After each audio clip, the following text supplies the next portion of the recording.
Hello friends, Satyanarayan network group में आप सभी का स्वागत है। तो आज का जो हमारा टेस्ट है वो है पेपर थर्ड यूनिट 4 जो आपकी कंप्यूटर की यूनिट है, ठीक है ना, जिसमें कंप्यूटर दिया हुआ है पेपर थर्ड में, उसका आपका आज का टेस्ट है। तो आज के आपके जो टेस्ट के टॉपिक थे वो थे सोशल मीडिया, ई गवर्नेंस, विभिन्न उपयोगी पोर्टल, साइट और वेब पेज। तो ये आपके जो लास्ट के 3 टॉपिक हैं यूनिट 4 में। आप जब जाओगे पेपर थर्ड में यूनिट 4 में, तो लास्ट के आपके 3 टॉपिक हैं सोशल मीडिया, ई गवर्नेंस, विभिन्न उपयोगी पोर्टल, साइट और वेब पेज। और जो लोग भी इस वीडियो को पहली बार देख रहे हैं उनको मैं बता दूं कि हमारी जो मेंस 2020 की पेड टेस्ट सीरीज चल रही है उसका ये वीडियो है। ये समय समय पर आप सभी का मार्गदर्शन करने के लिए हमारे कॉमन ग्रुप में अपलोड किया जाता है। तो चलिए आज के हम क्वेश्चन देख लेते हैं। आज के क्वेश्चन कौन कौन से हैं। पहला क्वेश्चन है, इसके अंदर आपको 3 क्वेश्चन दिए गए हैं ABC करके। इनको आपको 3 लाइन में लिखना था। ये आपके 3 मार्क का क्वेश्चन थे। तो इसमें पहले A नंबर का क्वेश्चन था वो था फेसबुक। तो फेसबुक को लिखना था कि फेसबुक क्या है, 3 लाइनों में। B नंबर का आपका क्वेश्चन था एक्रोनिम्स। एक्रोनिम्स को बताना था कि एक्रोनिम्स होते क्या हैं, ठीक है ना, 3 लाइनों में लिखना था एक्रोनिम्स को। C नंबर का आपका क्वेश्चन है वेब पेज। वेब पेज को आपको क्या करना था, 3 लाइन में लिखना था, ठीक है ना, वेब पेज होता क्या है। फिर देख लेते हैं दूसरे नंबर के क्वेश्चन। तो ये 50 शब्द वाले क्वेश्चन थे। आयोग के अनुसार 50 शब्द, 5 से 6 लाइन। हम लोग यूज कर रहे हैं 7 से 8 लाइन। इसमें जो आपका A नंबर का क्वेश्चन था वो था पोर्टल क्या है समझाइए। पोर्टल क्या होता है इसको समझाना था 5, ठीक ना, लाइन, 5 से 6 लाइन में आपको लिखना था। 5 मार्क का क्वेश्चन है। B नंबर का जो आपका क्वेश्चन था वो था इंटरनेट प्रोटोकॉल टेलीविजन क्या है समझाइए। इंटरनेट प्रोटोकॉल टेलीविजन क्या है समझाइए, ठीक है, B नंबर क्वेश्चन। तीसरे नंबर का क्वेश्चन था वो आपका 200 शब्दों का क्वेश्चन था। 200 शब्द मतलब 11 मार्क का क्वेश्चन था। 2 पेज में आपको इसको करना था। तो आपका क्वेश्चन था ई गवर्नेंस क्या है विस्तृत वर्णन करें। तो ई गवर्नेंस को लिखना था, ई गवर्नेंस होता क्या है समझाना था। और इस क्वेश्चन पेपर को आपको 20 मिनट के अंदर सॉल्व करना था। और जो लोग भी 20 मिनट के अंदर सॉल्व करते हैं वो डेफिनेटली इंप्रूव करेंगे, वही लोग मेंस में अपने क्वेश्चन पेपर को सही समय पर पूरा कर पाएंगे। तो चलिए पहले क्वेश्चन का आंसर देख लेते हैं। तो पहला क्वेश्चन जो आपका था A नंबर का जो क्वेश्चन था, पहले क्वेश्चन के अंतर्गत 3 मार्क का क्वेश्चन, वो पूछा गया था फेसबुक को लिखना था, फेसबुक को कि फेसबुक है क्या, ठीक है। तो देख लो फेसबुक क्या है। अब जो मैंने आपको ये 4 पॉइंट दिए हैं केवल आपको समझाने के लिए दिए हैं। जब आप पेपर में लिखोगे तो 3 लाइन आपको मिलेंगी। उन 3 लाइनों में आपको लिखना है, ठीक है ना। 3 फैक्ट आपको देने हैं, मतलब 3 ही लाइन आप भर सकते, ठीक। उन लाइनों में भी 3 फैक्ट देने हैं। और जैसे आपको 3 लाइन दी गई, ठीक है, जैसे ये डला है क्वेश्चन A, ठीक है ना, ये इस प्रकार से दी गई लाइन आपको, ठीक। तो आपको यहाँ नहीं लिखना है, ठीक है ना, यहाँ नहीं लिखना आपको, इन 3 लाइनों के अंदर ही लिखना है। ये 3 लाइनों के अंदर आपको लिखने की कोशिश करनी है। यहाँ आप लिखोगे तो आपके नंबर कट जाएंगे, ठीक है। तो देख लो, यह दुनिया की सबसे बड़ी सोशल नेटवर्किंग साइट है, ठीक है। फेसबुक क्या है, दुनिया की सबसे बड़ी सोशल नेटवर्किंग साइट है फेसबुक, ठीक है ना। स्थापना इसकी 2004 में मार्क जुकरबर्ग द्वारा की गई, ठीक है ना। स्थापना इसकी 2004 में मार्क जुकरबर्ग द्वारा, ठीक है। फिर फेसबुक से करते क्या है, सोशल नेटवर्क साइट है फेसबुक में, क्या होता है, इसके द्वारा हम विश्व भर में दोस्त बना सकते हैं तथा उनसे जुड़ सकते हैं, उनकी गतिविधियों बनाए रख सकते हैं, कुछ भी लिख सकते हैं आप, ठीक है। तीसरा फैक्ट, आप कुछ भी लिख सकते हो। पहले आपने बता दिया कि यह दुनिया की सबसे बड़ी क्या है, सोशल नेटवर्किंग साइट है। फिर आपने इसकी स्थापना बता दी कि 2004 में मार्क जुकरबर्ग द्वारा इसकी स्थापना की गई थी, ठीक है। इसके द्वारा हम विश्व भर में दोस्त बनाने तथा उनसे जुड़ सकते हैं, ठीक है। यदि आपको ये पॉइंट नहीं लिखना आपको, तो आप इस प्रकार से लिख सकते हैं, सुविधा डाल के आप लिख सकते हो चैटिंग, दोस्तों का ग्रुप, चित्र तथा वीडियो अपलोडिंग। चित्र भी हम अपलोड करते हैं, अपनी फ़ोटो अपलोड करते हैं, वीडियो अपलोड करते हैं, चैटिंग, दोस्त।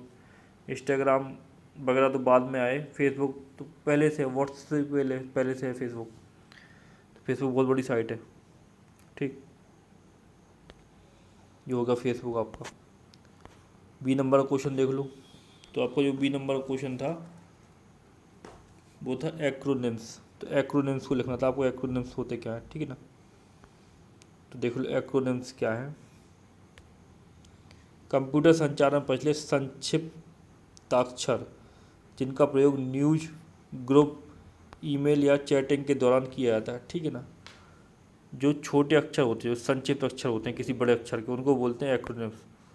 हम सभी एक्रोनिम्स का क्या करते हैं, यूज करते हैं। एक्रोनिम्स का यूज हम सब करते हैं। जब हम फेसबुक पर किसी से चैट करते हैं, व्हाट्सएप पे किसी से चैट करते हैं, किसी को मैसेज करते हैं, तो हम इस प्रकार के छोटे फॉर्म का यूज करते हैं। जैसे ASAP, उदाहरण मैंने बताया, जैसे एज सुन एज पॉसिबल लिखना है, ASAP लिख दिया। BTW, बाय द वे को लिख दिया BTW। समझ रहे? अब एक और वर्ड बहुत ज़्यादा यूज होता है, वो है LOL। ठीक है ना, आपने LOL का नाम सुना होगा, LOL। ठीक है, LOL का मतलब होता है लाफिंग आउट लाउड। ठीक है ना, लाफिंग आउट लाउड। आप यदि लिख दो TIA, TIA, TIA का मतलब क्या होता है, थैंक्स इन एडवांस। ठीक है, तो इस प्रकार के आप छोटे वर्ड क्या करते हो, यूज करते हो व्हाट्सएप चैट में, फेसबुक चैट में। इन्हीं को क्या बोलते हैं, एक्रोनिम्स कहा जाता है। ठीक है ना। फिर देख लो C नंबर का क्वेश्चन। जो आपको C नंबर का क्वेश्चन था वो था वेब पेज। वेब पेज को लिखना था, वेब पेज होता क्या है, तो देख लो। यह इंटरनेट पर उपलब्ध एक HTML डॉक्यूमेंट है। वेब पेज जो होते हैं उनका निर्माण HTML में किया जाता है, या उनको HTML में लिखा जाता है, hyper text markup language. HTML का फुल फॉर्म है। तो यह इंटरनेट पर उपलब्ध क्या है, एक HTML डॉक्यूमेंट है। इसे वेब ब्राउज़र द्वारा पढ़ा जाता है। वेब पेज पर सामान्य टेक्स्ट के साथ साथ ऑडियो वीडियो डाल सकते हैं। ठीक है, 3 फैक्ट हो रहा है देखो इसमें। इसको आप चाहो तो पॉइंट डाल के लिख सकते थे, 1 पॉइंट, 2 पॉइंट, 3 पॉइंट। कोशिश जहाँ तक यही करनी कि पॉइंट ही में लिखो।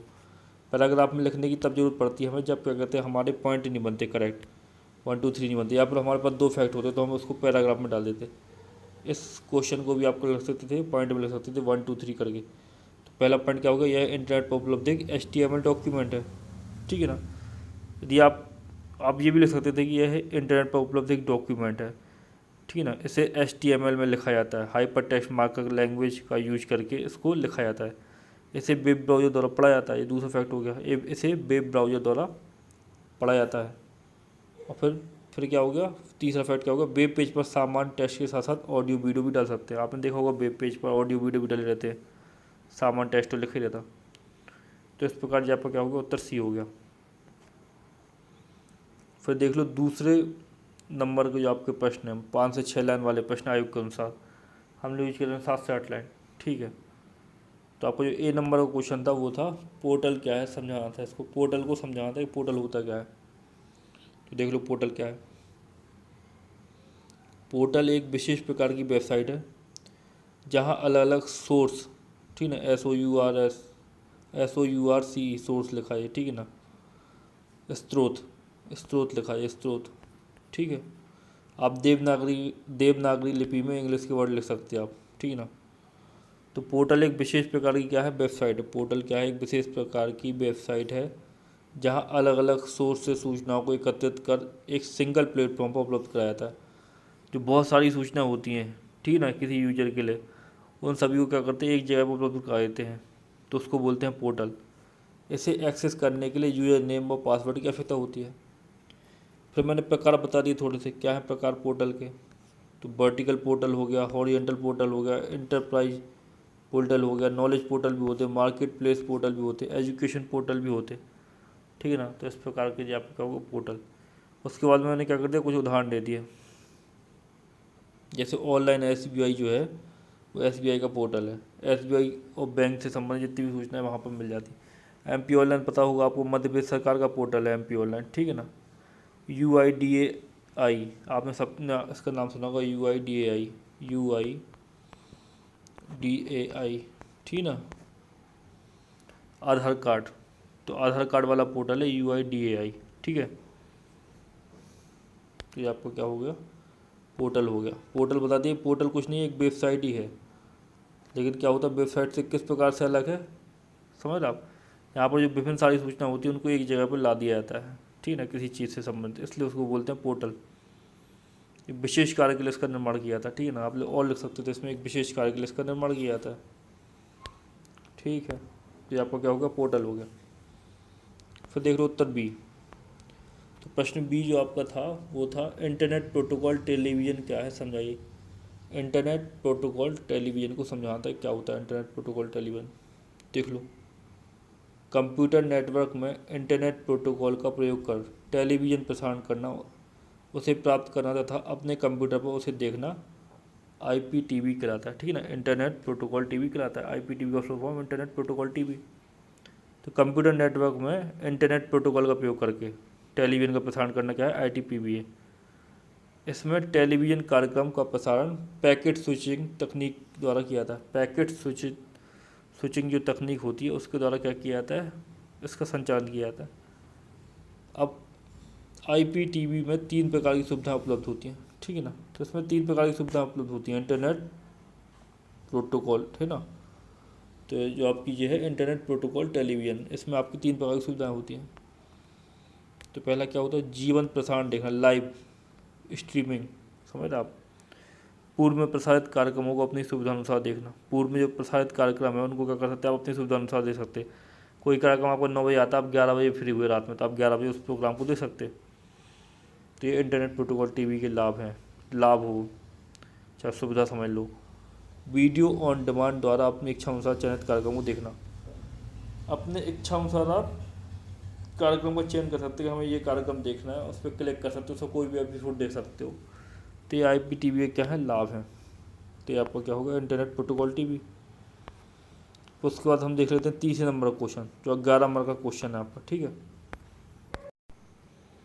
तो तीसरे नंबर का क्वेश्चन जो 11 नंबर का क्वेश्चन था आपका वो था E-गवर्नेंस क्या है, विस्तृत वर्णन करिए। तो E-गवर्नेंस को बताना था कि E-गवर्नेंस होता क्या है। ठीक है ना, तो देख लो E-गवर्नेंस क्या है, किस प्रकार लिखना था इस क्वेश्चन को।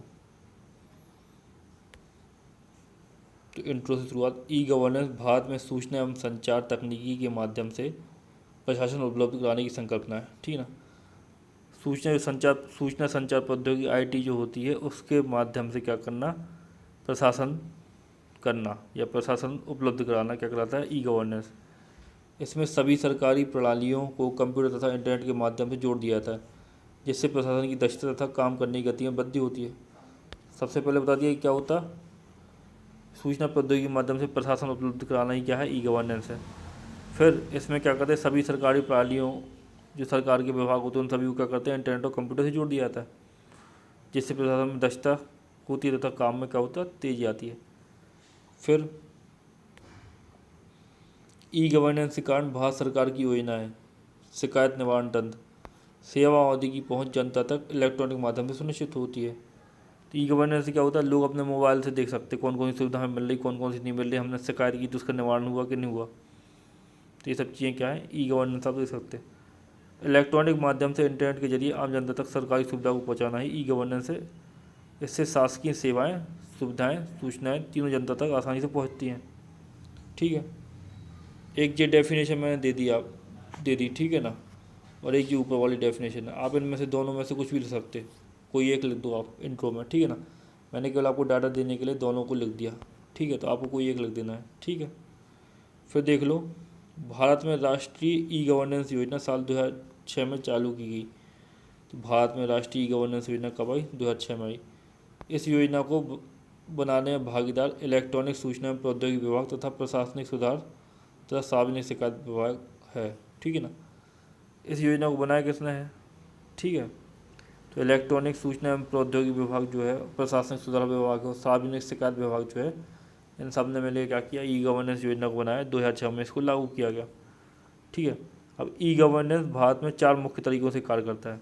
अब ये बताना है कि E-गवर्नेंस के प्रकार कौन कौन से हैं। E-गवर्नेंस भारत में 4 मुख्य तरीक़ों से कार्य करता है। ठीक है ना, मैंने आपको बताया था कि जब आप किसी भी चीज़ के प्रकार लिखो जिनको आपको डिस्क्राइब करना है, तो पहले उन प्रकारों को लिख दो। ठीक है ना, एक डायग्राम ला के, मैंने इसमें डायग्राम देना है, आप एक डायग्राम बनाना। ठीक है ना, तो सबसे पहले तो आपको करना क्या है, एक छोटा सा इंट्रो देना है। छोटा सा इंट्रो चाहिए, वाला इंट्रो दे दो, चाहिए नीचे वाला जो इतनी डेफिनेशन लिखी इसको लिख दो। फिर उसके बाद में ये वाली जानकारी आप थोड़ा सा दे दो। ठीक है ना, फिर उसके बाद में प्रकार बताओ। तो प्रकार में सबसे पहले एक डायग्राम बनाओ, जिसमें 4 आपको इस प्रकार का डायग्राम आप बना सकते हैं। यहाँ लिख दो G2B, फिर लिख दो G2C, फिर लिखो G2E। ठीक है ना, इस प्रकार जो प्रकार है E-गवर्नेंस के वो इस प्रकार से बताओ। ठीक है ना, कभी भी आप कोई भी क्वेश्चन में प्रकार बता रहे हो उनको डिस्क्राइब आपको करना है, तो पहले एक डायग्राम बना के कम से कम बता दो। जो चेक करने वाला, कॉपी चेक करने वाला, उसको बता दो कि भाई हम ये क्वेश्चन में लिख रहे हैं। उसके बाद में उसके बाद जो वो प्रकार है उनको क्या कर दो, डिस्क्राइब कर दो। या जो आपके टॉपिक हैं, जिन टॉपिकों को आप डिस्कस करने वाले हैं 11 मार्क के क्वेश्चन में, उनका डायग्राम आपको जरूर बनाना है। डायग्राम आप किसी भी प्रकार से बना सकते हैं, इस प्रकार से बना सकते हैं आप, वो हेक्सागोन पेंटागोन बनता है वो बना सकते हैं आप, गोला बना सकते, गोला बना के ऐसे करते कुछ लोग, ठीक है ना। तो इस प्रकार से आप किसी भी तरीके से कर सकते हैं, आपकी कलाकृतियाँ हैं ये सब, आपकी कला है, आप किस प्रकार से कर लो, ठीक है। तो भारत सरकार के क्या है 4 तरीक़ों से होता है, ठीक है ना। तो सबसे पहला क्या है G2G। अब ये लिखा है G2G, इसको आपको देवनागरी में लिखना था, ठीक है। ये मैंने इंग्लिश में लिख दिया, आपको कभी भी हिंदी मीडियम के विद्यार्थी को इंग्लिश का उपयोग नहीं करना ज़्यादा, थोड़ा बहुत कभी कभार चलता है। आपको लिखना है तो गवर्नमेंट टू गवर्नमेंट आप देवनागरी में इस प्रकार से लिख दो, क्या लिख दो, गवर्नमेंट, इस प्रकार से आप लिख सकते। तो देख लो प्रकार कौन कौन से हैं भारत में। तो G2G मतलब गवर्नमेंट टू गवर्नमेंट, ठीक है ना। इसके माध्यम से विभिन्न सरकारी विभाग आपस में संपर्क में रहते हैं तथा उनके कार्यों में तीव्रता आती है। कोई भी आपने पहले सुना होगा, कोई भी विभाग, ठीक ना, आप काम कराने आते हैं, वो किसी और दूसरे विभाग से क्या है जुड़ा हुआ है, तो आप एक विभाग में पहले एक फ़ाइल ले आओगे, उस फाइल को पहुँचते पहुँचते काफ़ी दिन लग जाएंगे। लेकिन ऑनलाइन यदि ये सब चीज़ें हो जाए, सारी फाइल आपकी ऑनलाइन हो जाए, आपकी शिकायत ऑनलाइन हो जाए, तो आप जिस विभाग में डाला आप दूसरे विभाग में देख लो कि भाई वो पहुंची कि नहीं पहुंची, वहाँ काम हो रहा कि नहीं हो रहा, उस पर शिकायत कर सकते हैं आप ऑनलाइन घर बैठे। तो ये आपका क्या हो गया G2G मतलब गवर्नमेंट टू गवर्नमेंट। इसमें क्या होता है गवर्नमेंट के सारे विभाग जो आपस में जुड़े जाते हैं। फिर देख लो G2B गवर्नमेंट टू बिजनेस। इसके अंतर्गत देश के व्यापारियों को ई गवर्नेंस के जरिए सरकार से जुड़ने का मौका दिया जाता है, जिससे कि व्यापार के सरकार से जुड़े कार्यों में तीव्रता आए तथा ई टैक्स, ई फाइलिंग, ई लाइसेंस, DBT जैसे माध्यमों से पारदर्शिता की बढ़ोतरी के साथ साथ भ्रष्टाचार में कमी देखने को मिले हैं, ठीक है ना, समझ आप। तो क्या है G2B में क्या होता गवर्नमेंट टू बिजनेस, व्यापारी डायरेक्ट सरकार से जुड़े जाते, ठीक है ना। अब G2B का आप लेटेस्ट उदाहरण सोचो, लेटेस्ट उदाहरण कौन सा है, GST है। GST में जो टैक्स फिल करते हैं वो गवर्नमेंट टू बिजनेस वाला ई गवर्नेंस है, ठीक है ना। आप ऑनलाइन पेमेंट कर रहे हैं, समझ रहे, ई फाइलिंग हो रही, ई लाइसेंसिंग हो रही, ई टेंडर हो रहा, ई टेंडर का नाम सुना होगा आपने, ई टेंडर। पहले टेंडर डालते थे, पर्ची डालते थे लोग, एप्लीकेशन लगाते थे किसी विभाग में, किसी विभाग ने ठेका दिया, टेंडर मतलब ठेका, किसी विभाग ने किसी भवन के निर्माण के लिए ठेका दिया, तो ठेके के लिए विभिन्न ठेकेदार हैं वो क्या करेंगे एप्लीकेशन लगाएंगे, उसमें क्या होता था घपला हो जाता था, ठीक है ना। तो अब फिर क्या आ गया ई टेंडर आ गया कि आप ऑनलाइन क्या कहते हैं बोली लगाओ, ठीक है ना। तो इसमें घपले के चांसेस कम है। खैर आजकल उसमें भी IT सेक्टर मतलब ई टेंडर जो प्रणाली है उसमें भी घपला होने लगा है आजकल, ठीक है ना, टेम्परिंग की जाती, ठीक है ना। आप में से कोई सॉफ्टवेयर इंजीनियर IT इंजीनियर हो तो उसको पता होगा टेम्परिंग हो जाती है इसमें भी। तो ये चीज़ें हैं G2B। फिर देख लो G2C government to citizen. G2C की मदद से आम नागरिक अपने सरकारी कामों को आसानी से कर सकते हैं।